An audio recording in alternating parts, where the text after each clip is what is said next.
എല്ലാവർക്കും നമസ്കാരം. ഇന്നത്തെ ടോപ്പിക് ഉറക്കം, സ്ലീപ്പ്.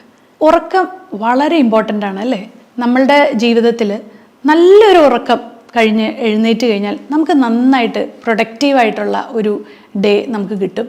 കൂടാതെ നമ്മുടെ കോൺസെൻട്രേഷൻ, കോർഡിനേഷൻ, മെമ്മറി പവർ ഇതെല്ലാം ഉറക്കത്തിലാണ് നമുക്ക് കിട്ടുന്നത്. നല്ലൊരു ക്വാളിറ്റിയായ ഒരു ജീവിതം നമുക്ക് കിട്ടണമെങ്കിൽ, അല്ലെങ്കിൽ നല്ല ഉണർവോടെ നമുക്ക് പ്രയത്നിക്കണമെങ്കിൽ അല്ലെങ്കിൽ പ്രവർത്തിക്കണമെങ്കിൽ നമുക്ക് നല്ലൊരു ഉറക്കം, അതല്ല ഒരു 7 തൊട്ട് 8 മണിക്കൂറെങ്കിലും നമ്മൾ ഉറങ്ങണം. പക്ഷെ പലപ്പോഴും ഇത് സാധിക്കാറില്ല.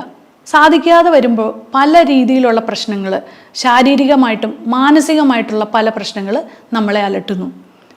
ഇതിനകത്തുള്ള കുറച്ച് പ്രശ്നങ്ങൾ, അതുകൂടാതെ അതിൻ്റെ സൊല്യൂഷൻസുമാണ് ഞാൻ ഇന്ന് പറഞ്ഞു തരാൻ പോകുന്നത്. ഞാൻ doctor Akhila Vinod, wellness OP centre Yogashram, Palarivattom.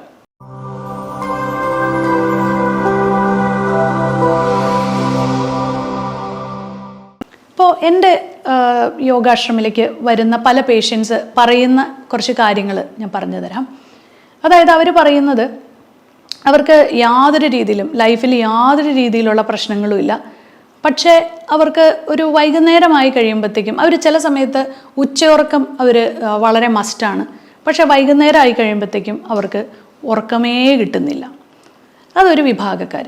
അതായത് അവർ കൂടുതലും വീട്ടിൽ കൂടുതൽ സ്പെൻഡ് ചെയ്യുന്നവരായിരിക്കാം. രണ്ടാമത്തെ ഒരു വിഭാഗം, എനിക്ക് ഒരു ആൽക്കഹോൾ കഴിച്ചാൽ മാത്രമേ എനിക്ക് ഉറങ്ങാൻ പറ്റുള്ളൂ എന്ന് പറയുന്ന ഒരു വിഭാഗം പുരുഷന്മാർ. അവർ പറയുന്ന ആൽക്കഹോൾ എനിക്ക് മസ്റ്റാണ്, അല്ലെങ്കിൽ എനിക്ക് ഉറങ്ങാൻ പറ്റില്ല, അതെനിക്ക് വളരെ ഇമ്പോർട്ടൻ്റ് ആയിട്ടുള്ളൊരു കാര്യമാണ്, അതല്ലാതെ എങ്ങനെ ഉറങ്ങണേ, അതൊരു ചിന്തിക്കാനേ പോലും പറ്റില്ലാത്ത ഒരു കാര്യം പോലെ അവർ പറയാറുണ്ട്. വേറൊരു വിഭാഗക്കാർ പറയും, അവരുടെ ഒരു വർക്കിൻ്റെ പാറ്റേൺ കൊണ്ട് അവർക്ക് ഉറങ്ങാൻ സാധിക്കുന്നില്ല, കാരണം അവരുടെ ഷിഫ്റ്റ് ആയിരിക്കും, അങ്ങനെ അവരുടെ ക്വാളിറ്റി നഷ്ടപ്പെടുന്നു.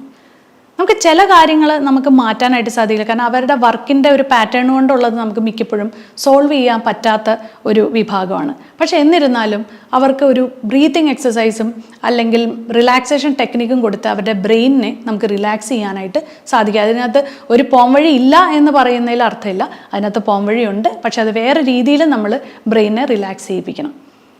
പിന്നെ ഇങ്ങനെയുള്ള, അതായത് ടീനേജിൻ്റെ ഉള്ളിലുള്ള പ്രശ്നങ്ങൾ, അതായത് ടീനേജിലുള്ള പല പെൺകുട്ടികൾക്കും അവർക്ക് ഉറക്കം കിട്ടാത്ത, പരീക്ഷയുടെ ഭയം, ഇൻസെക്യൂരിറ്റീസ്, അതുപോലെ തന്നെ പലരും ലൈഫിൽ ചീറ്റ് ചെയ്യപ്പെട്ടവർ, അവർ ചിലപ്പോൾ വർഷങ്ങൾക്ക് മുമ്പ് നടന്നൊരു സംഭവം പിന്നീട് ഏതെങ്കിലും ഒരു സമയത്തായിരിക്കും അവരത് അനുഭവിക്കുന്നത്. ഫോർ എക്സാമ്പിൾ, മിക്ക പുരുഷന്മാരിൽ നമ്മൾ കേസ് ഹിസ്റ്ററി എടുക്കുമ്പോൾ അവർ പറയുന്നത്, ഇത് ഞാൻ അനുഭവിച്ചത് എനിക്ക് തോന്നുന്നു ഞാനൊരു 20s നടന്നൊരു സംഭവമാണ്, പക്ഷേ ഞാൻ എന്തിനാണ് ഇപ്പോൾ അതിന് വേണ്ടിയിട്ട് വിഷമിക്കുന്നതെന്ന് എനിക്കറിയില്ല. ആളിപ്പോൾ 45-50 ഏജ് ഗ്രൂപ്പിലായി കഴിഞ്ഞപ്പോഴാണ് ആൾക്ക് ആ ടെൻഷനൊക്കെ വന്നിട്ട് ആളെ ഇപ്പം അത് ഉറക്കത്തിൽ, സ്വപ്നത്തിലൂടെയൊക്കെ അത് ആളെ ബോദർ ചെയ്യുന്നു. അതുപോലെ തന്നെ പല ആൾക്കാരുടെ വിയോഗങ്ങൾ, അതായത് അവരുടെ ഡെത്ത് ഇൻ ദ ഫാമിലി, ആരുടെയെങ്കിലും മരണങ്ങൾ, ആക്സിഡൻറ്റുകൾ, ഇതൊക്കെ പലരെയും ഉറക്കം അവർക്ക് ബോദർ ചെയ്യണ ഒരു പ്രശ്നമാണ്. ഇതൊക്കെയാണ് കൂടുതലും നമ്മൾ കേട്ടുവരുന്ന പ്രശ്നങ്ങൾ. അതുകൂടാതെ ജോലിയില്ലായ്മ, പൈസയുടെ ഷോർട്ടേജ്, ഇതൊക്കെ വരുമ്പോഴത്തേക്കും ഉറക്കമില്ലാതെ വരുന്നു. ഇപ്പോൾ ഈ സമയത്തൊക്കെ നമ്മൾ പറയുവാണ്, വളരെ നല്ല ഒരു യോഗ ചെയ്ത് ബ്രീത്തിങ് എക്സസൈസും റിലാക്സേഷനൊക്കെ ചെയ്ത് നിങ്ങൾ ഉറങ്ങിക്കോളൂ എന്ന് പറയുന്നതിൽ ശരിക്കും പറഞ്ഞാൽ അന്നേരം നമുക്കൊരു 50% റിസൾട്ടേ നമുക്ക് അതിനകത്ത് നിന്ന് കിട്ടുള്ളൂ. 100% റിസൾട്ടിലേക്ക് എത്തണമെങ്കിൽ കുറച്ച് മനസ്സിൻ്റെ ടിപ്സാണ് ഞാൻ നിങ്ങൾക്ക് പറഞ്ഞു തരാൻ പോകുന്നത്. ആദ്യം നിങ്ങൾക്ക് ഞാൻ വേണമെങ്കിൽ കുറച്ച് കാര്യങ്ങൾ, നിങ്ങൾക്ക് വേറെ ഹെൽത്ത് ഇഷ്യൂസ് ഒന്നും അതിനകത്തില്ലെങ്കിൽ നിങ്ങൾക്ക് പരീക്ഷിക്കാവുന്ന കുറച്ച് കാര്യങ്ങളാണ്. ഒരു വാം ബാത്ത്, അതായത് നിങ്ങൾ കിടക്കുന്നതിന്, അതായത് നിങ്ങൾ ആഹാരം കഴിക്കുന്ന ഒരു 7:30-8 o'clock ആണെങ്കിൽ ഒരു 10 മണിയാവുമ്പോൾ, ഒരു 2 മണിക്കൂർ ഗ്യാപ്പ് കൊടുത്ത് ഒരു 10 മണിയാവുമ്പോൾ നിങ്ങളൊരു ചെറിയ ഒരു ചൂടുവെള്ളത്തിൽ മേല് കഴുകി കിടന്നുറങ്ങുക. അതുപോലെ തന്നെ രാത്രി ഒരു ഹോട്ട് വാട്ടർ, എന്തെങ്കിലും ഒരു വാമായിട്ടുള്ള വെള്ളം കുടിക്കുക. രാത്രി സൂപ്പ് കുടിക്കുക, അതായത് ചൂടുള്ള സാധനങ്ങൾ കഴിച്ച് കഴിയുമ്പോൾ നിങ്ങൾ പതുക്കെ ഒരു സെഡേഷനിലേക്ക് പോവും. അത് നിങ്ങളെ ഉറങ്ങാനായിട്ട് സാധിക്കും. ഒട്ടും ഉറങ്ങാൻ പറ്റാത്ത എൽഡർലി ആയിട്ടുള്ള, അതായത് പ്രായമായവരിൽ ഉറക്കം കുറയുന്നത് അവരുടെ ഫിസിക്കൽ ആക്ടിവിറ്റി ഇല്ലാത്തത് കൊണ്ടാണ്. അവർക്ക് ആ സമയത്ത് ഒത്തിരി ഫിസിക്കൽ ആക്ടിവിറ്റിയിലേക്ക് പോകാനും പറ്റില്ല. അപ്പോൾ അതുകൊണ്ട് തന്നെ അവരുടെ ഉറക്കം കുറയുന്നു. അന്നേരം അവർക്ക് ചെയ്യാൻ പറ്റുന്നതെന്ന് വെച്ചാൽ ഒരു ചെറിയൊരു ഇങ്ങനെ ബേസിൻ എടുക്കുക, ആ ബേസിൻ്റെ ഉള്ളിൽ കാല് വച്ച് ചൂടുവെള്ളത്തിൽ കാല് വെച്ചിട്ട് ഇരിക്കാൻ പറയുക. കുറച്ച് ഉപ്പ് ഇടാം. അപ്പോൾ അവരുടെ നീർക്കെട്ടും പോവും, കാലിലെ നീരെന്തെങ്കിലും ഉണ്ടെങ്കിൽ അത് പോവും. അതുകൂടാതെ അവർക്ക് നല്ലൊരു ഉറക്കം കിട്ടും. ഇങ്ങനെ കുറച്ച് പോംവഴികൾ നിങ്ങൾക്ക് നിങ്ങളുടെ വീട്ടിൽ തന്നെ ചെയ്യാം. പിന്നെ അത് കൂടാതെ ബുക്ക് വായിച്ച് കിടന്നുറങ്ങുക. രാത്രി കിടക്കുന്നതിന് മുമ്പ് നല്ല കാര്യങ്ങൾ ചെയ്യുക, നല്ല ബുക്കുകൾ വായിക്കുക, അതുപോലെ തന്നെ നല്ല കാര്യങ്ങൾ സംസാരിക്കുക. ഇതൊക്കെയാണ് നമ്മൾക്ക് ചില കാര്യങ്ങൾ നമുക്ക് ഫിസിക്കലി ചെയ്യാവുന്ന കാര്യങ്ങൾ. ഇനി മെൻ്റലി ഉള്ള സൊല്യൂഷൻസ് എന്താണെന്ന് വെച്ചാൽ, നിങ്ങൾ ഏറ്റവും വീക്കായിട്ടിരിക്കുന്ന സിറ്റുവേഷനിൽ, നിങ്ങൾക്ക് വളരെ സമ്മർദ്ദമുള്ള സമയത്ത് നിങ്ങൾ റൈറ്റായിട്ടുള്ള ആൾക്കാരെ കണ്ടുപിടിച്ച് അവരുമായിട്ട് സംസാരിക്കുക. അതായത് നിങ്ങൾക്കൊരു വളരെ സമ്മർദ്ദം നിറഞ്ഞിരിക്കുന്ന സമയത്ത് വളരെ നെഗറ്റീവായിട്ടുള്ള ഒരാളോട് സംസാരിച്ച് കഴിഞ്ഞാൽ ആ പ്രോബ്ലം നിങ്ങൾക്ക് വീണ്ടും വഷളാവും. അതേസമയത്ത് നിങ്ങൾക്ക് ഏറ്റവും സമാധാനം കിട്ടുന്ന ഒരു സ്ഥലത്തേക്ക് പോയി നിങ്ങൾക്ക് ഏറ്റവും സമാധാനം തരുന്ന കുറച്ച് ആൾക്കാരും മോട്ടിവേറ്റ് ചെയ്യുന്ന ആൾക്കാരും അല്ലെങ്കിൽ മോട്ടിവേറ്റ് ചെയ്യുന്ന വീഡിയോസ് അല്ലെങ്കിൽ മോട്ടിവേറ്റ് ചെയ്യുന്ന ബുക്കുകളോ വായിച്ച് നിങ്ങൾ തന്നെ നിങ്ങളെ അപ്ലിഫ്റ്റ് ചെയ്യാൻ ശ്രമിക്കുക. കൂടാതെ നിങ്ങളൊരു റൈറ്റായിട്ടുള്ള ഒരു സ്ഥലത്ത് പോയി നിങ്ങളുടെ ഒരു മാനസിക ആരോഗ്യത്തിന് വേണ്ടി നിങ്ങൾ ഒരാഴ്ചയോ 10 ദിവസമോ മാറി നിൽക്കുക, അല്ലെങ്കിൽ ഒരു യാത്ര പോവുക. ഇങ്ങനെയൊക്കെയുള്ള കാര്യങ്ങളാണ് മാനസികമായിട്ട് നിങ്ങൾക്ക് ചെയ്യാനായിട്ട് പറ്റുന്നത്. നമ്മളുടെ യോഗ സെൻറ്ററിലേക്ക് വരുന്ന പേഷ്യൻസിനോട് പലപ്പോഴും നമ്മൾ അക്യുപഞ്ചർ പോലത്തെ ചികിത്സകൾ പറയാറുണ്ട്. അതായത് അവർക്ക് ചില ഹെൽത്ത് ഇഷ്യൂസ് ഉണ്ടെങ്കിൽ അതിനെ മാറ്റി, അതായത് ഒരു പെയിൻ ആയിരിക്കാം, അപ്പം നമ്മൾ എന്താണ് അഡ്രസ്സ് ചെയ്യേണ്ടത്?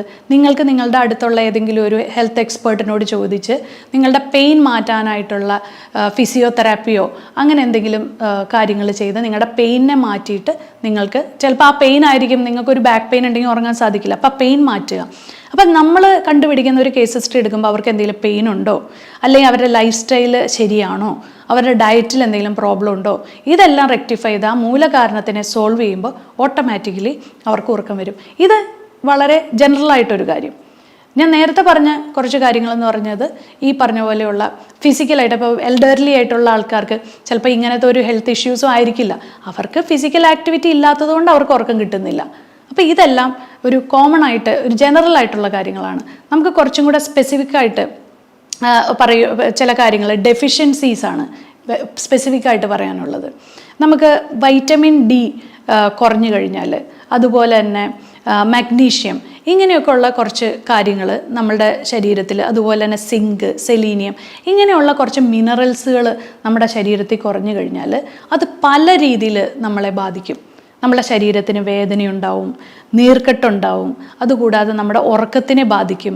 അപ്പോൾ വൈറ്റമിൻ ഡി ഒക്കെ എന്ന് പറഞ്ഞാൽ ഒരു ഹോർമോൺ കൂടിയാണ്. അപ്പോൾ അത് ഒരു നമ്മൾ വൈറ്റമിൻ ഡി ഒരിക്കലും നിങ്ങൾ രാത്രി കഴിക്കരുത്, എപ്പോഴും സൺഷൈൻ വൈറ്റമിനാണ്. അപ്പോൾ അതുകൊണ്ട് തന്നെ അത് രാവിലെ എടുക്കേണ്ട വൈറ്റമിനാണ്. ആ വൈറ്റമിൻ നിങ്ങളുടെ ശരീരത്തിന് ആവശ്യത്തിനുണ്ടെങ്കിൽ നിങ്ങളുടെ സ്ട്രെസ്സും ആങ്സൈറ്റിക്കും ഒരു പരിധി വരെ കുറയ്ക്കാൻ പറ്റും. അപ്പം ഞാൻ ഈ ഒരു വീഡിയോ എന്ന് പറയുന്ന കൂടുതലും സ്ട്രെസ്സും സ്ലീപ്പുമായിട്ട് കണക്ട് ചെയ്ത കാര്യങ്ങളാണ്. സ്ലീപ്പിനെ ബോദർ ചെയ്യുന്ന വേറെ പല ഹെൽത്ത് ഇഷ്യൂസും നിങ്ങൾക്കുണ്ടെങ്കിൽ കറക്റ്റായിട്ട് അതിനെ ടാക്കിൾ ചെയ്ത് തന്നെ പോയാൽ മാത്രമേ നിങ്ങൾക്ക് സ്ലീപ്പ് ഇൻഡ്യൂസ് ചെയ്യാനായിട്ട് പറ്റുള്ളൂ. അശ്വഗന്ധ പോലത്തെ ഹെർബൽ സപ്ലിമെൻറ്റ്സ് നിങ്ങൾക്ക് എടുക്കാം, അത് നിങ്ങളുടെ സ്ലീപ്പിനെ ഇത് ചെയ്യും. അതുകൂടാതെ കെമിക്കൽസ് ഉപയോഗിക്കാതിരിക്കുക, കൂടുതലും നാച്ചുറൽ ആയിട്ടുള്ള സാധനങ്ങൾ നിങ്ങളുടെ ശരീരത്തിൽ ഉൾപ്പെടുത്തുക, നിങ്ങളുടെ ഡയറ്റിൽ ഉൾപ്പെടുത്തുക. രാത്രി കഴിക്കുന്ന ആഹാരം വളരെ പ്രധാനമാണ്. ആസിഡ് റിഫ്ലക്സും അതുപോലെ തന്നെ വയറ് സംബന്ധമായിട്ടുള്ള രോഗങ്ങൾ കൊണ്ട് ഉറങ്ങാൻ പറ്റാത്തവർ വളരെ ശ്രദ്ധിക്കേണ്ടതെന്ന് വെച്ചാൽ നല്ലൊരു ഡയറ്റാണ് അവർക്ക് ആവശ്യം. ആ ഡയറ്റ് അവർ നന്നായിട്ട് സെറ്റ് ചെയ്യുവാണെങ്കിൽ, അത് പ്രത്യേകിച്ചും അവർ 7 മണിക്ക് മുമ്പ് ആഹാരം കഴിക്കാനായിട്ട് ശ്രമിക്കുക. അങ്ങനെ ആകുമ്പോൾ അവർക്ക് ചെറുതായിട്ടൊന്ന് വാക്കിങ്ങിനൊക്കെ പോയി ആ ആഹാരം ദഹിച്ചതിന് ശേഷം മാത്രം കിടന്നുറങ്ങാൻ ശ്രമിക്കുക. ഇത്രയും കാര്യങ്ങളൊക്കെ ചെയ്താൽ ഒരു പരിധി വരെ നിങ്ങളുടെ ഉറക്കമില്ലായ്മയ്ക്ക് ഒരു ആശ്വാസമുണ്ടാവും.